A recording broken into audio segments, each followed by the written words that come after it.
Assalamualaikum warahmatullahi wabarakatuh. Halo semuanya, bagaimana kabarnya hari ini? Semoga kita tetap sehat selalu. Sebelum kita mulai belajar pada video kali ini, alangkah baiknya kita berdoa menurut agama dan kepercayaan masing-masing. Berdoa dimulai.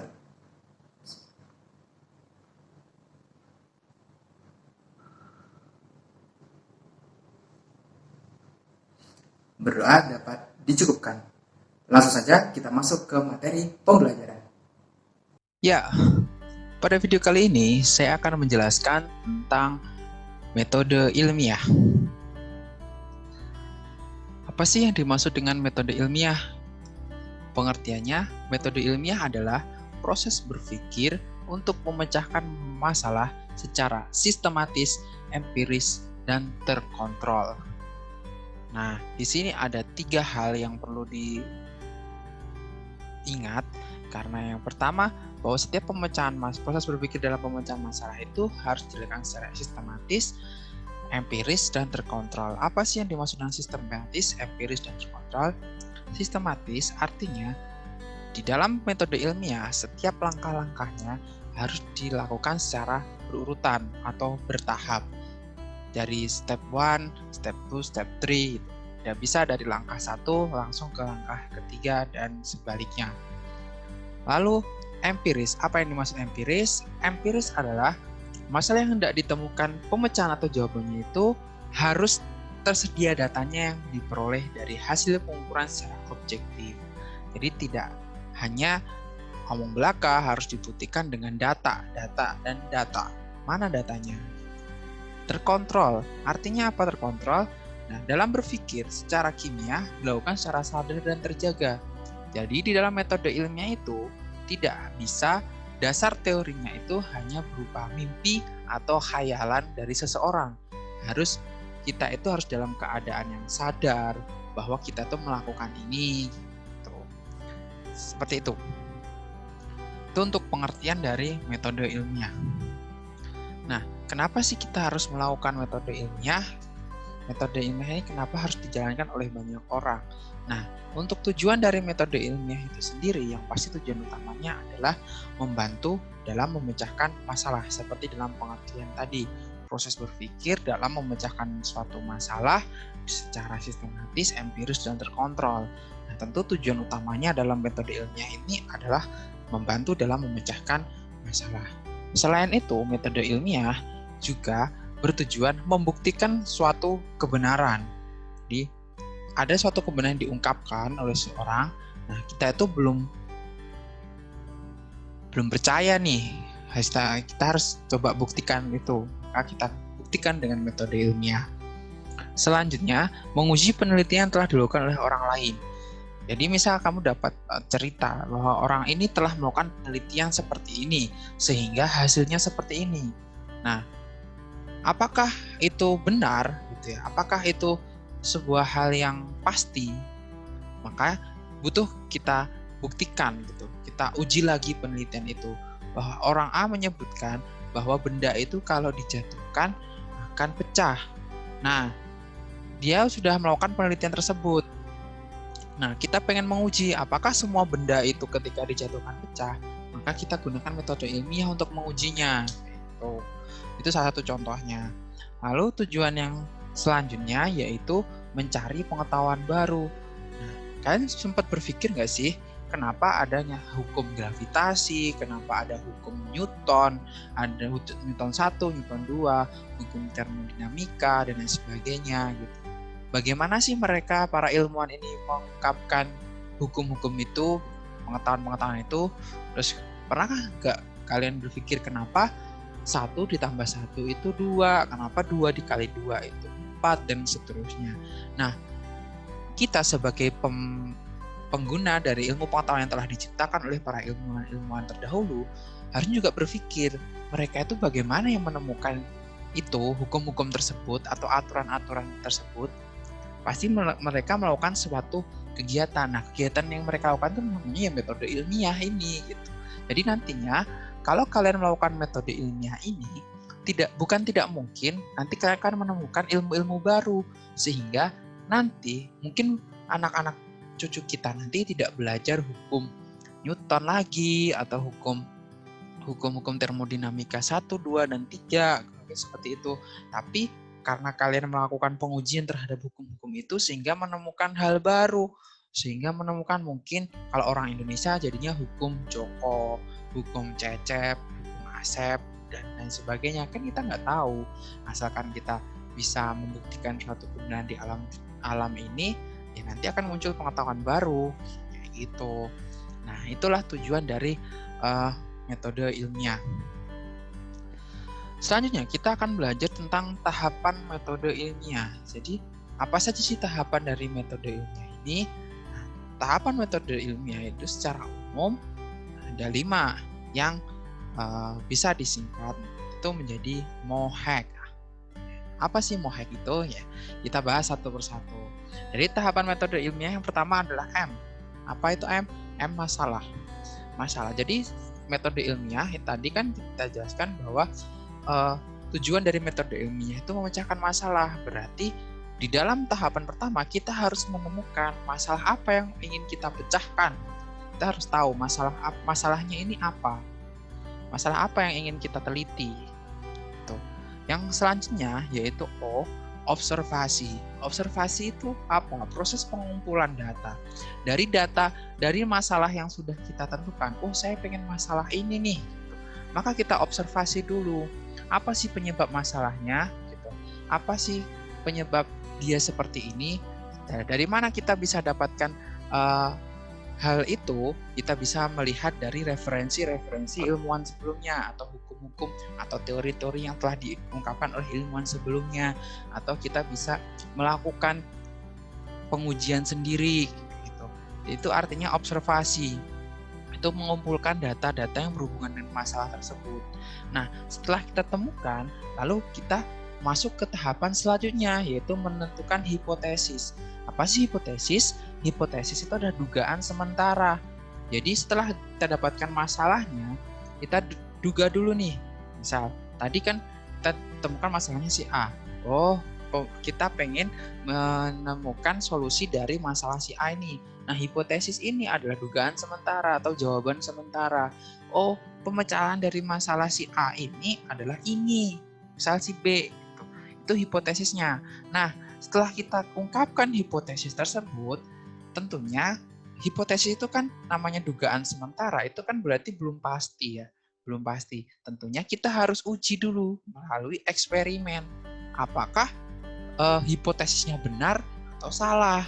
Apakah jawaban terhadap permasalahan ini bisa benar atau salah? Kan kita harus buktikan hipotesis tersebut melalui eksperimen. Nah, inilah yang biasanya kita lakukan di lab-lab itu, melakukan eksperimen. Nah, tentunya di dalam eksperimen itu ada tahapannya lagi itu di dalam melakukan eksperimen. Tahapan pertama dalam menentukan eksperimen yaitu merencanakan eksperimen. Tentunya kita tidak mungkin dong tiba-tiba melakukan eksperimen saja tanpa direncanakan dulu. Yang pertama harus gini, karena tahapan metode ilmiah itu harus sistematis. Oleh karenanya kita harus merencanakannya dengan baik. Dalam perencanaan eksperimen itu biasanya kita tentukan dulu variabel-variabel apa yang ada di dalam eksperimen. Nah, dalam eksperimen itu ada 3 variabel secara umum. Yang pertama itu variabel bebas, yang kedua variabel tak bebas, dan yang ketiga adalah variabel terkontrol. Variabel bebas adalah variabel yang dibuat berbeda. Variabel dalam eksperimen yang dibuat berbeda itu variabel bebas, yang sekiranya variabel tersebut itu yang mempengaruhi masalah tersebut atau yang berhubungan dengan jawaban dari hipotesis yang akan kita buktikan itu yang variabel bebas. Nah, variabel tak bebas itu adalah variabel yang diukur. Ya, dari variabel bebas itu kan memungkinkan adanya sebuah efek.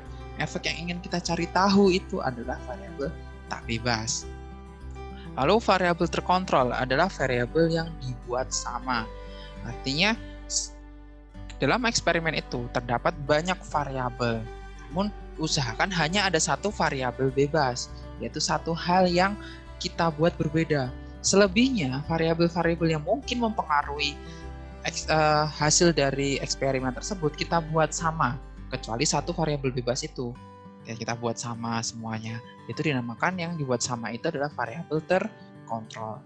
Nah, setelah merencanakan eksperimen, tentunya kita melaksanakan eksperimen tersebut dan kita mendapatkan datanya, itu mengumpulkan data hasil eksperimen melalui percobaan-percobaan yang telah kita rencanakan tadi. Kita kumpulkan data-datanya.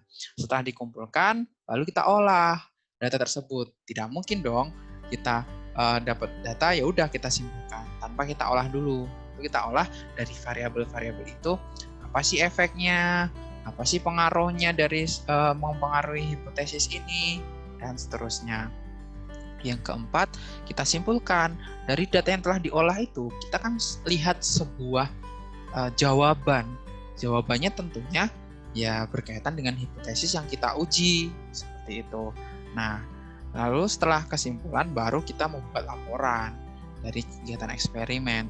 Nah, itulah mengapa ketika kalian di lab nanti bekerja di lab itu harus ditulis atau membuat sebuah laporan. Tujuannya apa? Tujuannya itu agar orang-orang itu tahu apa yang kamu kerjakan dan hasilnya apa sih, sehingga ketika nanti ada sebuah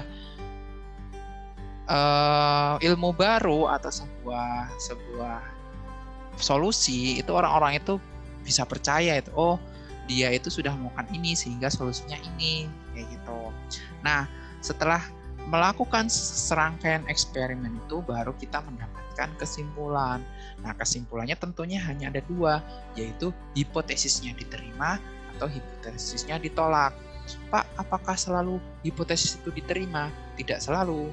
Jika hasil dari eksperimen itu menunjukkan bahwa hipotesisnya itu gagal, maka kesimpulannya juga hipotesisnya ditolak. Artinya hal yang sebaliknya lah yang diterima gitu, sesuai dengan hasil eksperimen kayak gitu. Nah, untuk lebih jelasnya mungkin saya akan mendatangkan sebuah contoh ya, contoh dari tahapan-tahapan metode ilmiah itu. Nah, misal kalian ini jalan-jalan, akhirnya kalian tidak sengaja melihat ini apa,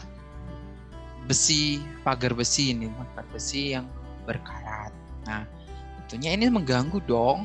Ini sebuah masalah untuk beberapa orang. Jadi kalian ingin mencari tahu nih solusinya gimana. Nah, makanya di sini kita tentukan dulu masalahnya. Masalah dari sini kita lihat dari besi berkarat, yaitu bagaimana sih cara agar besi itu tidak berkarat atau menghambat berkaratnya. Karena apa? Karena ketika besi ini berkarat, mungkin besi ini akan menjadi rapuh dan besi ini juga kurang enak dilihat. Itu sebuah masalah. Itu ya gimana sih caranya agar besi ini tidak berkarat atau menghambat berkaratnya gitu. Nah, setelah kita tentukan masalahnya, kita observasi tuh di sekitar besi itu ya, kita observasi kondisi lingkungan dari pagar besi tersebut. Nah, dari suhu, kemudian cahayanya gimana, cahayanya mataharinya gimana, apakah di situ sering hujan, apakah panas terus. Lalu kondisi besinya juga kita lihat, apakah dia besi full 100% besi atau besi murni, apakah ada paduan logamnya. Lalu sifat-sifat besinya juga kita cari tahu di situ. Nah, dari observasi itu kita bisa dari pengujian atau dari literatur yang sudah ada. Nah, dari situ kita membuat sebuah hipotesis. Hipotesis itu dugaan sementara dari masalah tersebut. Ya, misalnya kan bagaimana cara menghambat besi berkarat. Maka hipotesisnya berkaitan dengan itu. Hipotesisnya ya kita buat pengecatan dapat menghambat besi berkarat kayak gitu. Ini sebuah hipotesis yang berasal dari observasi itu. Kita studi literatur, kita melihat kondisi sekitar dan lain sebagainya sehingga kita menemukan hipotesis itu. Lalu kita lakukan eksperimen. Nah, seperti tahapan-tahapan eksperimen itu kan kita merencanakan dulu apa yang dimaksud dengan variabel bebas, variabel tak bebas, dan variabel terkontrol dalam eksperimen tersebut. Nah, variabel bebasnya kan adalah variabel yang dibuat berbeda. Nah, tentunya kita pengen tahu, yaitu hipotesisnya adalah pengecatan dapat menghambat besi berkarat, maka kita buat minimal ada dua besi yang berbeda, yaitu besi yang dicat dan besi yang tidak dicat. Nah, kondisi yang berbeda inilah menjadi variabel bebas kita. Nah, variabel tak bebas tentunya yaitu jangka waktu besi tidak berkarat. Jadi dari dua besi tadi, kita buat satunya dicat, yang satunya tidak. Berapa lama sih kondisi besi ini mulai timbul karatnya? Tentunya jangka waktu itu yang kita ukur. Makanya itu disebut variabel tak bebas, itu variabel yang diukur atau yang dicari tahu. Selanjutnya variabel terkontrolnya apa? Terkontrolnya yaitu ya jenis besinya, komposisi besinya, kondisi lingkungannya gitu kan. Kita harus buat sama itu. Masa kita membandingkan dua hal nih, apel sama jeruk. Nah, lebih cepat mana membusnya? Nggak bisa, karena apel dan jeruk itu berbeda gitu. Berbeda zatnya, berbeda jenisnya gitu. Makanya besinya harus kita buat sama jenisnya. Kalau jenisnya A berarti dua besi ini harus sama-sama A. Yang beda hanya apa? Besinya yang A1 dicelupkan ke cat atau dicat, yang satunya enggak gitu. Terus ditempatkan di tempat yang sama juga. Nggak mungkin satunya kita simpan di dalam rumah, yang satunya kita di luar rumah, yang kehujanan, kepanasan, dan lain sebagainya. Nah, itu harus kita buat sama agar kita beneran tahu nih bahwa si cat ini adalah faktor terbesar untuk apakah besi ini bisa berkarat atau tidak, seperti itu. Nah, misalnya seperti ini, kita siapkan dulu besinya, berarti besinya harus sama komposisinya. Tinggal misal satu batang itu kita potong jadi dua gitu, seperti itu. Jadi kan ada dua yang sama. Lalu yang satunya kita cat, yang satunya enggak. Tuh. Atau kita cat dengan dua jenis cat yang berbeda, cat A, cat B, dan satunya tidak dicat. Lalu kita diamkan di tempat yang sama. Kalau di luar semua, di tempat yang sama, dengan suhu yang sama, kelembapan yang sama, cahaya matahari yang sama, dan lain sebagainya. Kita hitung tuh waktunya. Dimulai dengan cara sama, kita hitung berapa hari, berapa minggu, berapa tahun besi itu akan muncul karatnya. Nah, dari situ kita akan tahu besi manakah yang lebih cepat berkarat, apakah besinya dicat atau tidak. Nah, itu masuk ke kesimpulan. Nah, kesimpulannya di sini berarti kita hubungkan dengan hipotesis, apakah hipotesisnya diterima atau tidak. Nah, dalam hal ini misal contohnya hipotesis diterima, yaitu cat dapat menghambat besi berkarat. Gitu. Itu salah satu contoh dari tahapan-tahapan di metode ilmiah.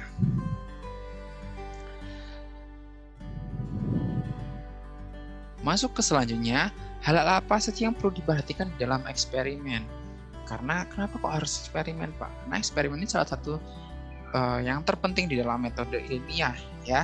Dan kita sebagai analis nanti akan berperan besar di dalam eksperimen ini. Makanya ini harus diperhatikan bagi kita. Kesalahan yang pertama atau yang diperhatikan yang pertama yaitu adalah keselamatan eksperimen. Jangan sampai eksperimen kita berhasil tapi kitanya nggak selamat, atau kitanya mengalami kecelakaan, atau mungkin kitanya jadi sakit, dan lain sebagainya. Yang terpenting di dalam eksperimen tuh, yang pertama, kita harus selamat dulu. Ya. Percuma kalau kita berhasil melakukan eksperimen tapi nggak selamat. Kalau kita mungkin gagal tapi kita selamat, kan kita punya kemungkinan untuk mengulang eksperimen tersebut. Gitu. Apa yang perlu diperhatikan agar kita selamat? Gitu. Yang pertama itu menggunakan APD yang lengkap. APD itu apa? Alat pelindung diri. Jadi setiap ke lab, nanti kalian harus menggunakan alat pelindung diri ini. Biasanya kalau ke lab gravimetri, kan lab kimia yang kelas 10 masih gravimetri ya. Berarti kalian harus pakai jas lab, pakai sepatu tertutup, lalu pakai kacamata, dan sebagainya. Tujuannya apa sih? Ya tujuannya itu untuk melindungi diri kalian, termasuk pakai masker gitu. Ya, itu melindungi diri agar kita selamat dalam eksperimen tersebut. Karena kita tidak tahu apa yang terjadi dalam eksperimen tersebut, minimal kita sudah menjaga-jaga gitu. Lalu mematuhi peraturan yang berlaku di laboratorium. Hal ini penting karena di laboratorium itu tidak boleh kita tuh bekerja seenak kita sendiri. Ada aturannya. Nah, aturan ini yang membuat kita semua yang ada di laboratorium ini nantinya akan selamat kalau kita mematuhi semua aturannya gitu. Dan kerja kita juga akan menjadi lebih rapi. Selanjutnya, bekerja sesuai SOP dan berhati-hati. SOP itu apa sih? Standar Operational Prosedur. Ya, bisa dikatakan instruksi kerja juga. Jadi kalau kita kerja itu harus sesuai, kayak mau goreng telur. Jadi ada tahapan-tahapannya kan. Oh, ambil telurnya dulu, lalu dipecahkan telurnya dan lain sebagainya. Itu salah satunya SOP dan kita harus lakukannya dengan hati-hati. Itu pun nanti ketika di laboratorium. Selanjutnya, menganalisis sifat dan potensi bahaya dari bahan kimia. Nah, sebagai analis kan tentunya kita bekerja pasti menggunakan bahan kimia dong. Nggak mungkin kita bekerja tanpa bahan kimia.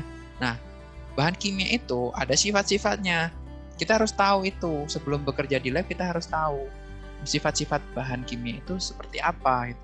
Jangan sampai bahan kimia ini tuh sebenarnya mudah meledak, tapi kalian dekatkan dengan sumber api. Yang terjadi apa? Ya meledak dong.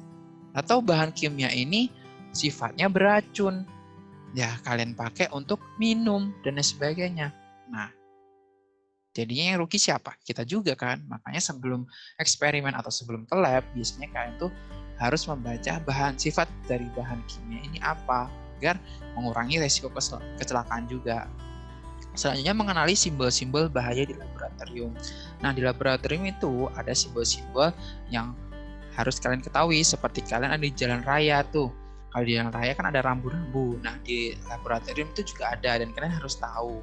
Gitu. Ini salah satu contohnya yang saya kasih tahu ya. Ini beberapa contoh. Di sini ada wajib menggunakan jas lab, sepatu, kacamata, sarung tangan, helm dan sebagainya.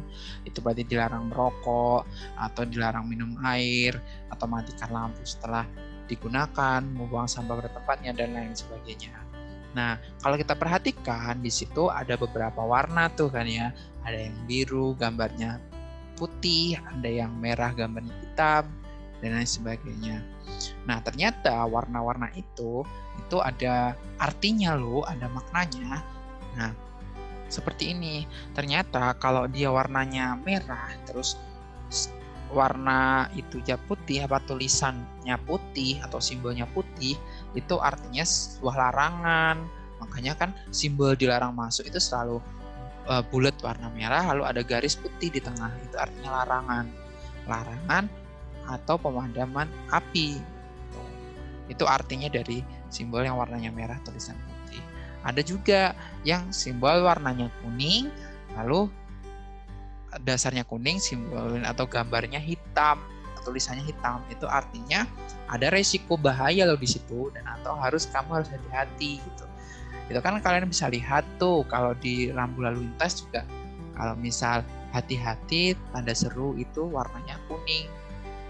Lalu kalau dia warnanya hijau, terus tulisan atau simbolnya putih, maka itu disebut zona aman. Nah, kalian kalau di mal-mal itu kan lihat tuh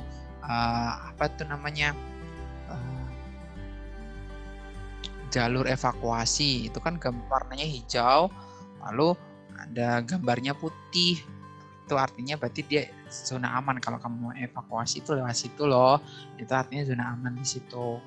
Nah, kalau dia gambarnya biru terus simbolnya itu putih, itu artinya sebuah kewajiban, wajib untuk ditaati. Seperti pada gambar-gambar di situ, berarti itu wajib ditaati di lab. Kayak gitu. Lalu kalau ada backgroundnya putih lalu tulisannya hitam, itu artinya hanya informasi umum. Itu hanya pengumuman umum kayak gitu. Nah, itu adalah salah satu keselamatan eksperimen yang harus diperhatikan. Lalu yang diperhatikan juga simbol bahan-bahan kimia. Nah, simbol bahan kimia ini biasanya tertempel pada wadah penyimpanan bahan kimia tersebut. Nah, ini juga kalian harus tahu tuh. Misal ada yang mudah terbakar, ada yang beracun, ada yang menimbulkan iritasi, mudah meledak, dan lain sebagainya. Nah, ini kalian juga harus tahu nih. Ini hanya beberapa saja yang saya tampilkan. Pak, di mana saya harus mencari tahu yang lain? Di internet banyak sekali. Nanti silakan kalian belajar mandiri, ada di internet untuk simbol-simbol laboratorium ataupun simbol-simbol bahan kimia yang lainnya. Ya, jangan sampai nggak belajar, karena ini nanti akan efeknya ke kalian juga. Gitu. Bukan hanya ke saya, tapi kalian juga nanti kalian praktekkan. Gitu. Itu yang perlu diperhatikan pertama, yaitu keselamatan eksperimen. Hal kedua yang diperhatikan dalam eksperimen adalah memilih peralatan eksperimen yang sesuai. Nah, setiap kan eksperimen itu kan butuh peralatan ya. Nah, itu harus disesuaikan dengan kebutuhannya. Jangan sampai kurang dan jangan sampai berlebihan. Misal kalian pengen menimbang, berarti kalian butuh neraca. Atau kalian pengen mengukur panjang, berarti kalian butuh penggaris, mistar, atau dan lain sebagainya. Jangan sampai kalian butuh memanaskan, tapi yang disediain kulkas. Jangan sampai kalian butuh mengukur suhu, tapi yang disediakan adalah stopwatch, dan lain sebagainya. Atau kalian butuh wadah untuk menampung air misal 50 ml. Jangan gunakan ember dong. Ya percuma gitu. Bukannya nggak bisa, tapi percuma. Karena 50 ml kan sedikit sekali. Dengan ember kan gede tuh. Ya percuma dong. Atau sebaliknya, kamu butuh wadah yang menampung air 50 liter, tapi yang kamu punya hanya ember. Nah, itu kan berkurang kan. Jadi harus disesuaikan dengan porsinya juga. Itu penting, ya. Itu. Selanjutnya, hal ketiga yang diperhatikan dalam eksperimen yaitu melakukan pengukuran dengan teliti. Karena eksperimen itu salah satu dalam metode ilmiah, dan metode ilmiah harus dilakukan dengan benar dan dengan saintifik gitu. Harusnya sesuai data yang ada, harus kita lakukan pengukuran itu dengan seteliti mungkin. Ya. Makanya di dalam pengukuran itu, di dalam pengukuran dalam eksperimen, apalagi di kimia ya, analisis kimia itu nanti kalian disuruh mengukur kadar suatu zat, itu tidak boleh hanya dilakukan hanya sekali. Kenapa kok tidak boleh hanya dilakukan sekali Pak analisisnya? Karena ketika dilakukan hanya sekali, itu faktor kebetulan kalian atau faktor luck kalian itu sangat besar. Misal kalian jatuh nih, tiba-tiba jatuh. Kan berarti kan mungkin hanya kebetulan aja jatuh. Belum tentu kalau diulangi lagi kamu akan jatuh. Begitupun dengan eksperimen. Ketika kamu dapatkan data misal A gitu ya. Kadar suatu zat A itu ada 5%. Kalau cuma dilakukan sekali, mungkin kalau kamu lakukan hal yang sama untuk zat yang sama, itu bukan 5%, mungkin aja 5,3% dan lain sebagainya. Oleh karenanya, minimal suatu pengukuran itu dilakukan 2 kali minimal. Tidak boleh hanya sekali, karena itu faktor kebetulannya akan semakin besar ketika hanya sekali. Dan semakin banyak pengulangan yang sama untuk sampel yang sama dengan metode yang sama, itu akan meningkatkan kepercayaan orang lain itu terhadap data yang akan kita dapatkan nantinya. Oleh karenanya, karena tidak dilakukan sekali pengukuran itu, maka di dalam pengukuran kita mengenal istilah namanya akurasi dan presisi. Apa sih yang dimaksud dengan akurasi? Nah, akurasi itu adalah seberapa dekat hasil pengukuran yang kita lakukan dengan hasil yang sebenarnya. Itu dinamakan dengan akurasi. Sedangkan presisi adalah seberapa dekat hasil pengukuran kita yang pertama atau yang kedua dengan hasil pengukuran kita yang lain. Kan tadi diulang tuh pengukurannya. Apakah hasilnya itu saling berdekatan atau saling berjauhan? Itu dinamakan presisi. Gitu. Nah, makanya ada 4 kemungkinan di dalam pengukuran tersebut. Kemungkinan yang pertama, seperti contohkan pada gambar ini, misal nih, nilai yang sebenarnya, yang sebenarnya ada di dalam zat tersebut, misal yang ada di lingkaran merah tengah ini, yang ada di lingkaran merah. Sedangkan yang hitam-hitam ini adalah hasil pengukuran yang kita ulang. Tuh. Terus, kan dari yang merah yang pertama ini, ternyata dari 7 kali pengukuran yang diulang, hanya ada 1 nih yang masuk dalam range kebenaran, yang dianggap benar. Sedangkan yang lainnya tidak masuk. Berarti apa? Berarti akurasinya rendah dong. Nah, dilihat dari hasil-hasil yang lain, ini juga ternyata mereka itu tidak saling berdekatan. Berarti juga tidak presisi, karena presisi itu adalah seberapa dekat suatu hasil pengukuran dengan pengukuran yang lain. Lalu di lingkaran kedua ini itu mereka saling berdekatan data-datanya. Jadi pengukuran dilakukan 6 kali dan hasilnya saling berdekatan semua. Berarti presisinya bagus, presisinya tinggi. Hanya saja dia sangat jauh dari tidak ada yang masuk dalam lingkaran sebagai acuan kebenaran yang dianggap benar, ya. Maka di sini akurasinya jelek atau akurasinya rendah, walaupun presisinya tinggi. Selanjutnya pada lingkaran yang selanjutnya ini, di sini dari 7 kali pengulangan data ada 4 yang masuk ke dalam range yang dianggap benar. Artinya apa? Berarti akurasinya cukup baik. Hanya saja dari keempat yang masuk range, dari ketujuh pengulangan ini hasilnya juga tidak saling berdekatan, gitu. Tidak saling berdekatan. Artinya apa? Presisinya kurang. Jadi intinya di sini datanya akurasinya cukup baik, sedangkan presisinya kurang. Nah, biasanya data yang sangat diidamkan oleh para peneliti dan para analis dan para saintis lainnya yang melakukan metode ilmiah, yang melakukan eksperimen ini, yaitu yang data yang terakhir nih. Karena dia dari beberapa kali pengulangan semuanya masuk ke dalam range yang dianggap benar dan semuanya berdekatan, jadi tidak saling jauh-menjauh. Berarti itu akurasinya tinggi dan presisinya tinggi. Nah, data inilah yang menjadi idaman dan bagi setiap peneliti yang melakukan metode ilmiah. Nanti kalau kalian praktikum juga datanya yang diulang harus seperti ini ya, presisinya baik dan akurasinya baik. Nah, itu tadi adalah yang perlu diperhatikan di dalam eksperimen. Selanjutnya, kesalahan di dalam eksperimen. Ada beberapa kesalahan di dalam eksperimen. Seperti yang saya katakan di awal waktu kontrak belajar ya, setiap saintis ya, setiap orang yang melakukan eksperimen atau orang yang melakukan metode ilmiah atau kita sebagai analis itu juga dianggap sebagai saintis yang nantinya melakukan eksperimen dan metode ilmiah itu, setiap orang itu boleh melakukan kesalahan karena kesalahan itu sebuah hal yang manusiawi, tapi tidak boleh melakukan kebohongan karena itu sebuah harga diri kita. Nah, itu makanya di sini ada beberapa kesalahan dalam eksperimen yang akan saya jelaskan. Kesalahan pertama yaitu adalah kesalahan sistematik dan yang kedua adalah kesalahan acak. Apa sih yang dimaksud dari kedua kesalahan ini? Apa sih kesalahan acak dan kesalahan sistematik ini? Gitu ya, akan saya jelaskan. Yang pertama adalah kesalahan acak.